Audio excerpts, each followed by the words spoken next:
to Anew. I'm Minister Mo. Today I got with me Minister Jessica and Brother Glenn. And today we're just going to be sharing some things that we have in common about our near-death experiences and how it pivoted us to come closer to God. And so I just want to talk about my experience and how my death experience brought me closer to God. You know, I was out in the world. I lived the life the way I wanted to live, you know, and it was just one specific day that I was with my brother and a cousin of mine. And we were just in the house. We was just talking, we was chilling, watching a movie or whatever. And I'm drinking my alcohol, you know, and my brother has some of this stuff called synthetic weed. And it's a synthetic weed that's a lot of people used to take because it don't show up in your urine, you know, so when you go get drug tested or whatever. So I'm thinking nothing of it. I took 2 pulls of the synthetic weed. And mind you, I'm already under influence like by the alcohol. So when I took 2 pulls of this, and I never felt a high that came over me that quick. And I could remember I'm in the bathroom and I just felt something just come over me, like, it's just like my body's like shut down, like, boom. And I'm just sitting there like, I'm just standing there looking, like, I'm looking around. So I'm like, all right, maybe I'm tripping. So I'm walking back to the living room. And I go back to watch the movie. I'm sitting on the couch. And as I'm watching the movie, I start hearing voices, like real loud in my head. And I'm just sitting there like, yo, bro, something is wrong. And my brother like, what's going on? So I'm like, yo, something ain't right, bro. And then my heart started beating fast and I could just feel something just took over me. And I just started screaming. And as I started yelling, I got real loud. And I was like, ah. And this I felt like the Hulk was in me, something like that. And as my heart just beating fast, I just passed out, boom. And right there, I was in the presence of this light, and I know it was God because as soon as I got there, and when they say like the blink of an eye, it's really a blink of an eye because your life could go like this. And as it felt like I opened my eyes and I'm in this place, but it felt familiar to me. I felt like I was there before. And as I'm looking at this light, I'm just like, wow. And then I looked over to my right, I saw another figure there. And then I seen the figure, and I'm looking like Jesus. As soon as I said Jesus, I began to fall away. And my life just started flashing, you know, and I started seeing everything that I ever went through in my life. And it's like, as I was falling, I'm trying to grab on to something, and I couldn't grab on to anything. So as I'm falling, the light, and I'm looking up as I'm falling, I see the light, and I saw the other figure looking down as I was falling. I'm like screaming, trying to grab on things. I'm seeing everything, cop sirens, babies crying, gunshots, things that I was doing, females that I used to deal with back in the day. I'm saying I seen everything. And as I'm falling, as I'm getting to the end of the fall, I felt like darkness just swallowed me, and I heard the suction and everything. And then when I opened my eyes, I popped up and I could see the ambulance man over my body. I see a cop. The ambulance guy got the flashlight in my eyes saying we got a pulse. And that day right there was just like crazy because I thought that the cops that was trying to tame me, I thought they was the demons. Because mind you, I'm back in my natural body now. So I'm thinking of these cops as demons because I knew I was falling into hell as I was falling.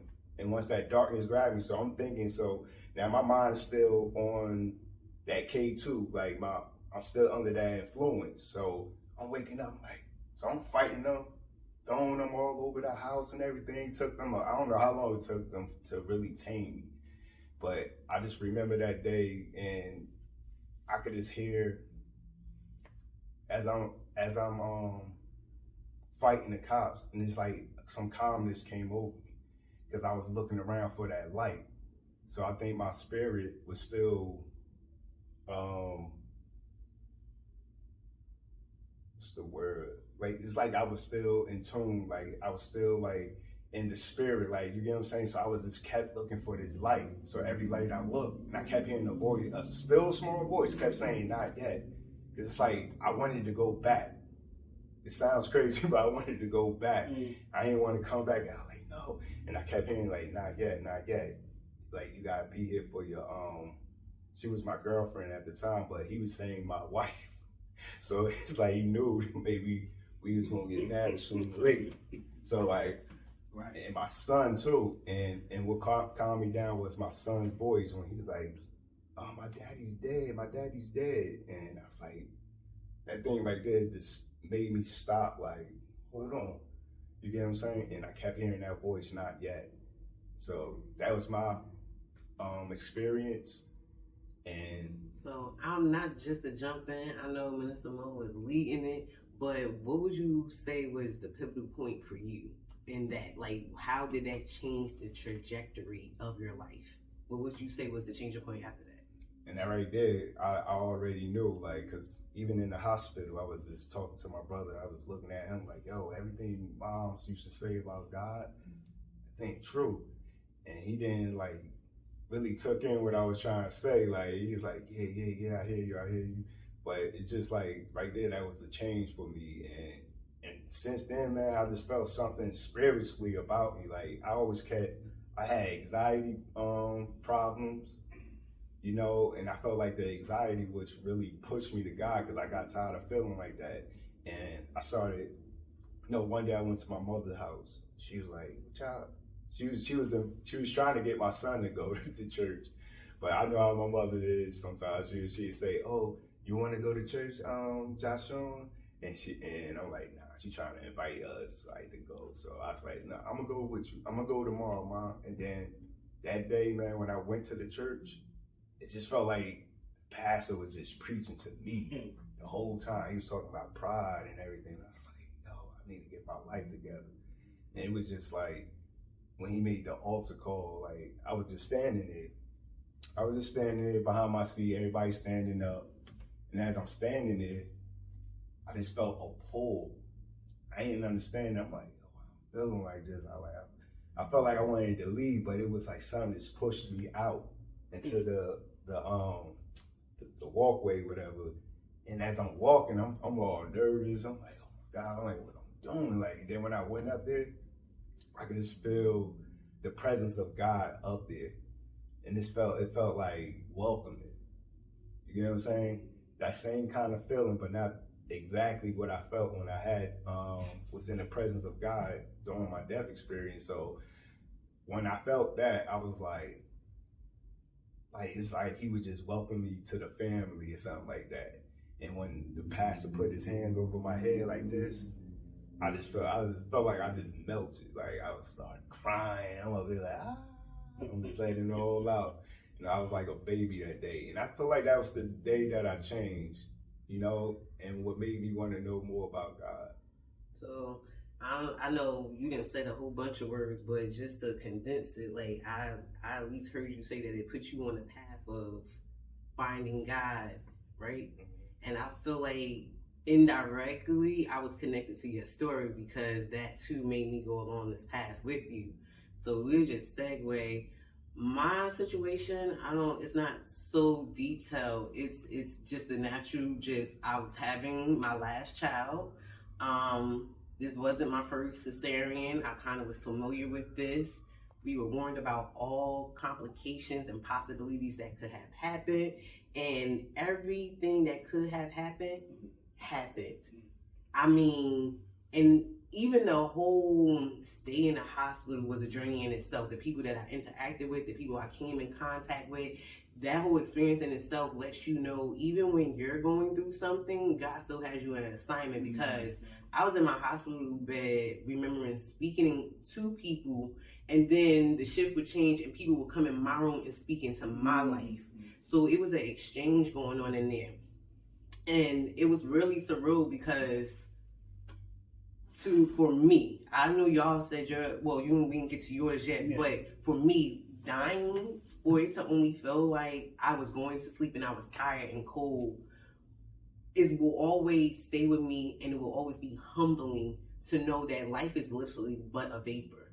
Like, I thought I was going in the hospital to have routine cesarean C-section, and I left there different. I know I gave birth to a child on that day, but I feel like myself was reborn again. Now let's mind you, at this point I'm in church, I'm on leadership, but that day I left there different. For me, my pivotal point in my near-death experience was whatever rose-colored glasses I had on, they came off. I don't look at people the same. People probably feel a different response from me. I believe, at least. And I can almost understand elders now when they feel like you just don't have time, or at least the time that you think that you have. I'm trying to, and I don't get it right every day. Like, let's be clear, but I'm trying to take moments to enjoy the moment, understand the lessons, because the truth is, even after I got out that hospital, I still had a healing to do. I still had a transition to do.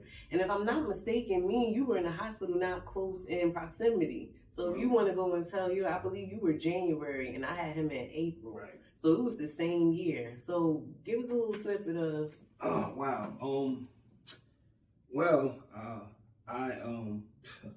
You can't serve two masters. You know what I'm saying? I always believed in church, always in church, but I was also in the world. And this particular time, I was partying, and I ended up letting the individual that I was partying with out the house. And last thing I remember, I fell asleep. I went to sleep, and I never woke up. Now, God is amazing, you know what I'm saying, because in my situation, he had everybody in order, you know what I'm saying? So the individual that came to my house found me in the situation I was in, called 911, they took me to the hospital. Now, I was in a coma for, 2 months, incubated and all that, you know what I'm saying, and, the prayers of the righteousness availeth much. So a lot of prayers was going up for me, and I thank God for that.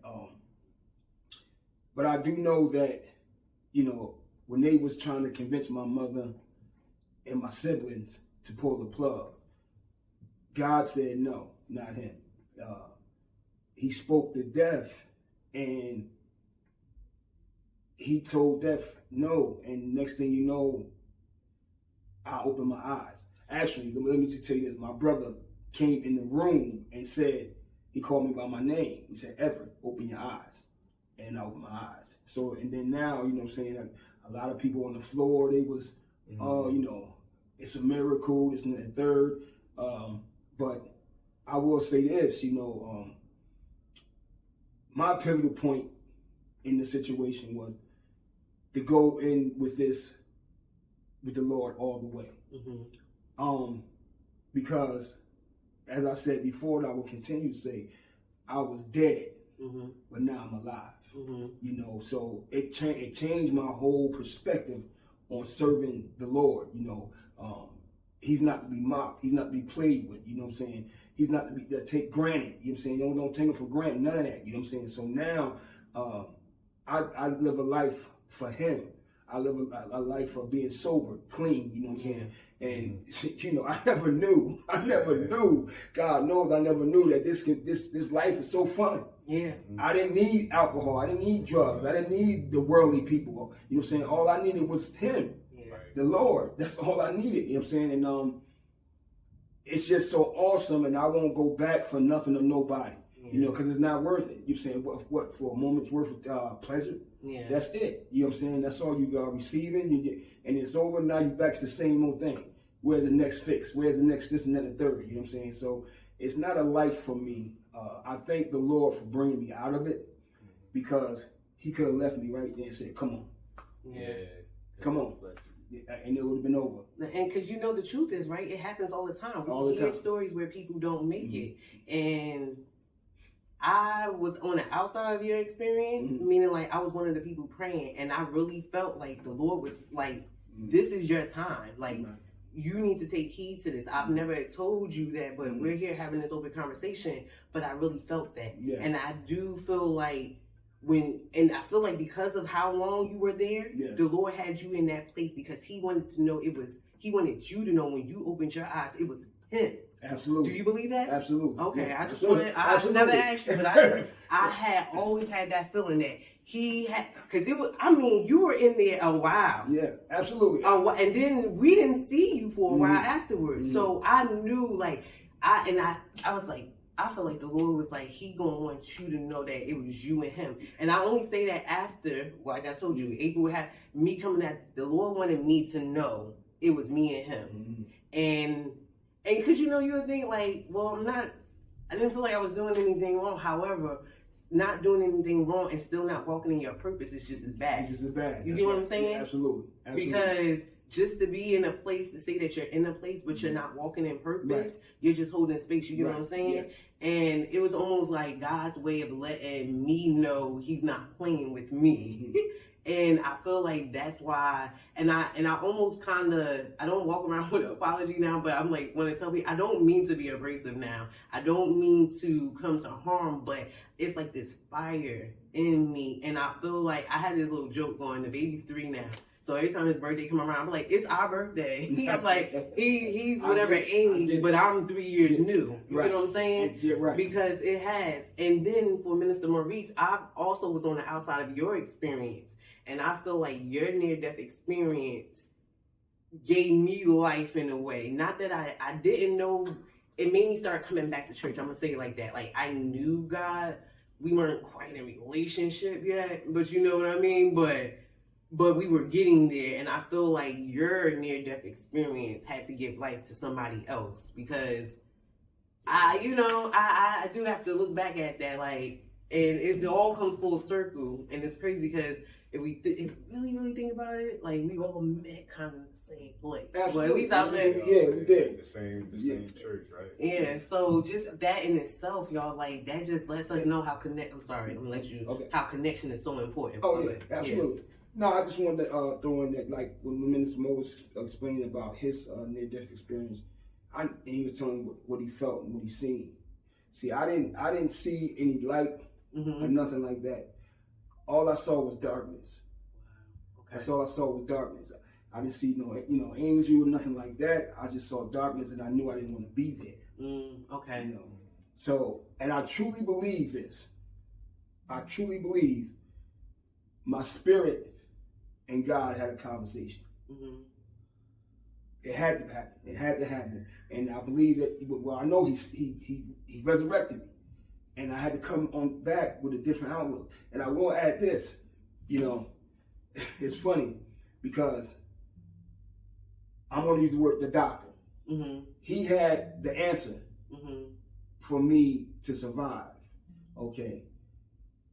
He didn't release that answer to my mother. I see my mother every time I get emotional when I talk about this part, but she leans back and she asked God to give her an answer. And God gave her an answer. This is why I know God works through people. You know what I'm saying? He gave her an answer to tell the doctor. And they wanted to take out my gallbladder. So they didn't want to cut me. But he had already had the answer, is what I'm saying to y'all. He had the answer. He knew that they can suck it out and draw it out with a tube. Oh, the yeah. So my mom asked him. So he had no, thank you, Holy Ghost. He had to tell the truth. When she asked him the question, he said, well, yes, we can do it. This is how God works. You know what I'm saying? I don't care who you are, you know what I'm saying, but when you speak the name of Jesus, when you call on God, he moves things. You must surrender to him. No matter, I don't care who you are, president, whatever. You know what I'm saying? And his power is just so awesome. And after they did that, you know what I'm saying, my numbers started coming up. Okay. So I just, God, like I said, God is just amazing. he's just amazing, and this thing is like, it's nothing to be played with. He's nothing to be played with. Yeah. You know, nothing to be so played it's with. like we gotta take this thing serious because you're like Minister Jay said, like it's a vapor.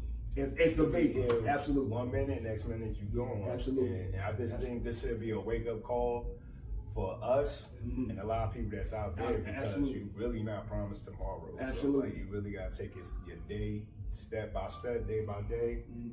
And just trust in God and believe in God. Because at the end of the day, He's the one you're gonna need. You know? So Got that right. yeah, so like we just gotta take everything serious because God is serious about us. And he said he loves us because I'm still remembering the feeling of love around, like when I was there, like it was just like I felt home. Like it's like you can't even describe it. God just allowed me to experience that day and just come back and just tell my testimony to the people, anybody that I come in contact with that say that they don't believe in God. And I was like, bro, you just don't understand. Like, because I had the same issues too when I was in the world. I didn't understand Jesus. I didn't even know Jesus was the Son of God. I always believed there was a higher power. But the way I was living was completely false. Like, the way I thought about God, the way I saw God, I just thought He was a God that just gets you out of trouble when you need Him and stuff like that. And that's all I saw God for. Was like, Lord, just get me out of this, and I'll do this, and I'll change this. But as the Savior, because that's how people, how we when we coming into God, we get to know Him as Savior. And that's what messed me up too. When I got saved, I'm thinking He's still that guy that's gonna come through when I need Him and stuff like that. And you find yourself in places for a long period of time, you be like, God, what happened? Like you used to do it quickly, like now it's like you taking a minute now. But He just growing you, grooming you, and to the man of God and woman of God that you're supposed to be. So like we have to take this step. We got to take this life serious because it could really be over. It's like blink of an eye. The blink of an eye, all that. Like it really can be. And we always say, oh, the last day or whatever. The last day was when Jesus said it was finished. Those was the last days, like of this, like He's coming back, you know, and we may not see Him come back. We could go today. That's right. So get it right. Just live life right, like just try to get it right and just trust Him. And something else too, I believe that as we continue to live out our life, each one of us, we have the opportunity for our near-death experience to be a living testimony. Yes, because from here on out, it's like we're adding on to it. Yeah, yours may have been years ago, but you can see the light that has come through it. And for me, and it's almost like, I don't know if y'all feel that way. I tell people, but I don't go into detail often because I almost want to guard the preciousness of, like, I don't know. I know it sounds crazy of the near-death experience because it's like, when I came out of it, I wanted to tell everybody, right? And then I realized it was like, yeah, it's a time and a place for it, but you don't want to do it where it falls on the wrong place. And I don't want to take it somewhere else, but I do feel like that is something that has to be talked about. Because did you feel that too? I kind of agree with you because, you know, I say to myself,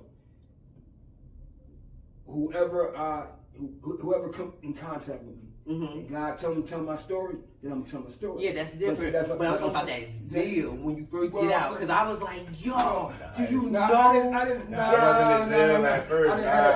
that zeal. You know, my zeal was what's going on. What's going on? I need to get right. My body, you know what I'm saying? I got tubes all in me. I'm like, hey, what's going on? As a matter of fact, I tried to pull a trach out my throat. They had to tie my arms down, you know what I'm saying? So, I don't think I really told people my story really until I got saved and stuff like that. I was out here, like in the past, I used to go to church all the time here and tell your testimony. and what they say, we overcome by the word of the Lamb and by the words of our testimony. So like when I started hearing that, I'm like, yeah, I need to start telling people, you know, because like my testimony could really help this person. Like, why am I keeping it to myself? There you go. And I know other people who experience near-death experiences, and I'm like, you never tell nobody? It's like, nah, man, people gonna look at me crazy. Well, I'm gonna reframe it because I don't want y'all to think I'm not sharing it. What I'm saying is, I had a zeal, right? Because you'll be saying it in spaces where the Lord was like, this does nothing for them. And I don't have time or space to be wasting oil. Yeah. No, Meaning, I like, get you you. know I get what I'm you. saying? Yes, Because yeah. there are spaces Yeah. where Yeah. your testimony Right. is I understand what not you're saying. it's I not understand, fruitful right. there. Right. Because you have a passion, a grown passion to be like, listen, you ain't got time to be So playing. he's just basically saying Yeah. fall on deaf ears. Yeah, so Okay. that's what I'm All right, saying. It's yeah. like being mindful of that. Yeah. I don't want y'all to think that I'm guarding and like doing this hell. No, because I have a burning desire, but sometimes it has been a whisper in the ear, and the Lord like, I got you. You yeah. understand? Do you think your testimony could be more for like women who experience that? You know, like 'cause That, I know yeah. women they go through childbirth each and every day, and they feel the same way as you. And I mean, just encouraging them, you know, letting them know that it was the Lord that delivered you from that. And as you was talking about it too, and I felt like it was around the time when you was in the hospital, and it was a time where I had to make this sacrifice. I had to sacrifice something, and it was a big sacrifice. And I felt like, and I prayed to God, like, Lord, just open up doors, like. Bless my family, my wife, because I knew she was in the hospital at that time, and I felt like that had something to do with it too. Because sometimes you have to make certain sacrifices in order to make things right. You get what I'm saying? God seen my heart, and it was pure. You know, I wasn't doing it because I was told or whatever the case may be. I did it because I knew that God was going to open up the door. Yes, and look at it. Look, she's here now. Right there. You know, so a lot of things we don't understand until it happens, until after you do it. And you're like, oh, that's why. Yeah, I'm like, God is dope, y'all. I just want to say this, man. You know, do y'all know how blessed we are? Because I've met so many people that came up to me, or I know, that knows me, came to me saying, oh man, you a blessing, you a miracle on the earth, you a miracle walking the earth. It's so many people that didn't make it. You know what I'm saying? Think about that. They left here in the situation they was in. Yeah. They left. And here we are. Talking. Yeah. You know what I'm saying? So this is why I was saying to you, Mr. J, I need to tell my testimony. No, I understood that, but no, I just wanted you to understand where I was going. Yeah, and I want to echo off of what you just said, because like what I was saying. What you was just saying? I was saying, you know how many people don't have lost their life. That's the thing, because this the thing, because when I was in the hospital, the doctor, the nurse, or whoever she was telling me, oh, you wanted the blessed, the lucky ones, whatever. And I'm like, what you mean? She's like, because a lot of people don't come back exactly. that synthetic weed stuff. Exactly. Or your mind could have twitched, Exactly. altered, you know. And I was like, wow. So I thank God for that, because sometimes I be thinking I'm going crazy and stuff like that, and that's why I was on medication. I could just be sitting here and I just have an anxiety attack, not thinking about nothing. I couldn't be watching TV, not thinking about nothing crazy. Anxiety. And I should be like, man, I gotta go to the doctor, man. I'm tired of having these feelings. And once I did that, like I was on medication. I don't remember the name of the medication, but I specifically remember, after like being saved and starting to understand who God is, and He's my healer, like, Lord, like, I want to get off of this medication. Right. I want you to restore my mind. You get what I'm saying? And take away these anxieties. That's right. And once I knew anxiety was a demon, Yes, sir. That's right. it was over. I know that's It was over. I'm like, man, I ain't gotta accept this. That's right. I stopped taking it. I was winging myself off the medication, taking I was about to say, disclaimer, please do with wisdom. Right. And he did. I was going to stop. Wing his, I he did wing himself I was off. on fire, boy. Like, So God, if someone's do listening this. and you're on medication, because we just don't want to be like, Don't be like, consult your doctor about it if that is for you. Yeah, Amen. yeah, You know. medication. Yeah, you know. No. If that's the case. But I don't know. This has been a fruitful conversation. And I pray that it helps somebody, and I pray that it reaches who it's supposed to reach, and share. And I don't know about y'all. We out. I'm good. We see out. Peace. God bless everyone. Y'all have a blessed day or night, whatever time you guys are watching this video. God bless. God bless.